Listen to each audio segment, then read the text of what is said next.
Hey everyone, Denise here from Sewlimitless, and in today's video I am going to talk about these pants that I made recently. So let's get started. Let me welcome you back to the channel. If you're returning, if you're new here, then hi, my name is Denise, and today I'm going to do a little pattern review of these pants here.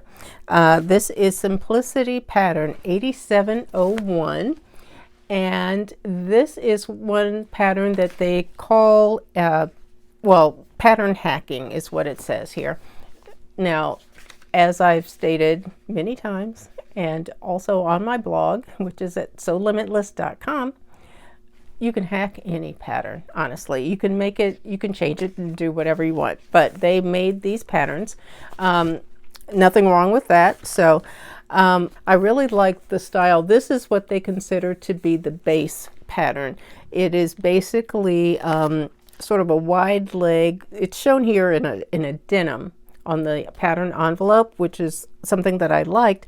It's got a wider hem at the bottom, and it has just two sort of patch pockets on the front, darts in the back, and no back pockets or back yoke or anything like that.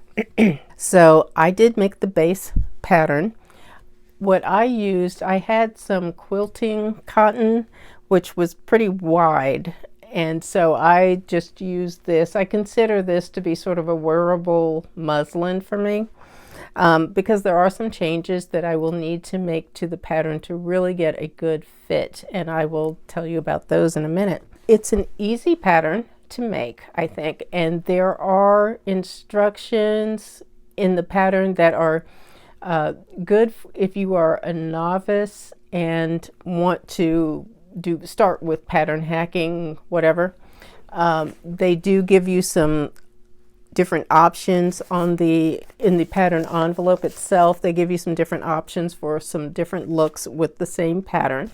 Now, as far as the fit for mine, what I ended up doing, because they were big at the back waist, the waist itself fit me, but maybe it's the hip area. I really have to look into it to figure out where exactly I need to make changes. In the meantime, what I did with these is, you can't really see, but I do have some pictures that I will show you, is I added elastic in the back from the side seams just inside the waist, inside the waistband. So basically I did have to take apart just that back section of the waistband, put in elastic. It's about I think a 3/8 of an inch. It's not a wide elastic, maybe 3/8 of an inch elastic at the top here, and just pulled it until it fit.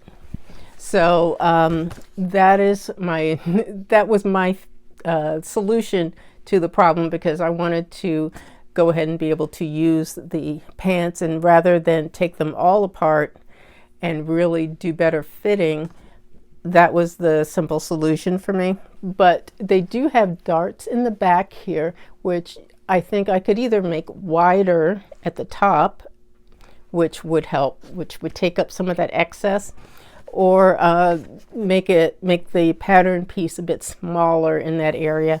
So there are some different options to get it to fit, to get a better fit for me. But as far as the pattern itself, I find it to be a good pattern. Like I said, it's easy to put together, but I did put in a wide hem. I think it's about 3 inches. I believe they tell you 3 or 4 inches. For me, it actually, I think I had to cut quite a bit of it off in order to, even still with a 3-inch hem, I think they were kind of long. I did my usual kind of adjustments. I did a scoop out to give more room for the derriere section. That was basically the only type of alteration besides putting in the elastic at the back. Like I said, that was just a quick fix. And yes, you can tell that there is elastic at the back. That actually does make them very comfortable to wear, and it holds them up so that they don't fall down, which is also important for me. if I were to make this again, what I would do is, I like more pockets, to be honest. This lends itself to something like cargo pockets, maybe on the sides here at the legs. I would do that. I would also add some back pockets just to give it a more of a jeans kind of a look, but it would depend on the fabric that's used as well. This is just like I said, a quilting cotton. There's no stretch in the fabric that I use. As far as their recommendations, they say chambray, chino, denim, linen types, poplin, and twill. And then they say some hacks may require fabrics that can be fringed or frayed. So they tell you, you know, what it is that you will most likely need. Now, the yardages that they show you on the envelope are all for fabrics that are 60 inches minimum. So it also tells you if using 45-inch wide fabric, more yardage will most likely be needed. So I thought that was interesting, because usually with patterns for woven fabrics, you will not find only a 60-inch width, because a lot of wovens, you're not going to find them in a 60-inch. They only give you yardages for 60-inch wide fabric, which is, like I said, that's very interesting that they do that. But it's a good pattern. It's a good, I think, for a beginner. Say if you want to learn pattern hacking, pants making, they, like I said, they do give you some information on how to get a good fit. It does have a fly front, which is actually very easy. I followed the instructions of doing that. I mean, I've done a fly front before, but it's easy the way they tell you to do it. So that's something, don't let that scare you.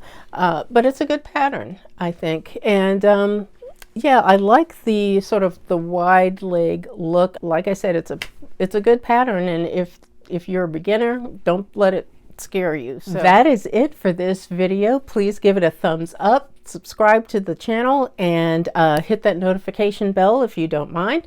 That does help to push out my content out to other people who may be interested in having some sewing videos, reviews, tips, whatever. And I thank you all for watching, and I will see you all in the next video. Take care, guys. Bye-bye.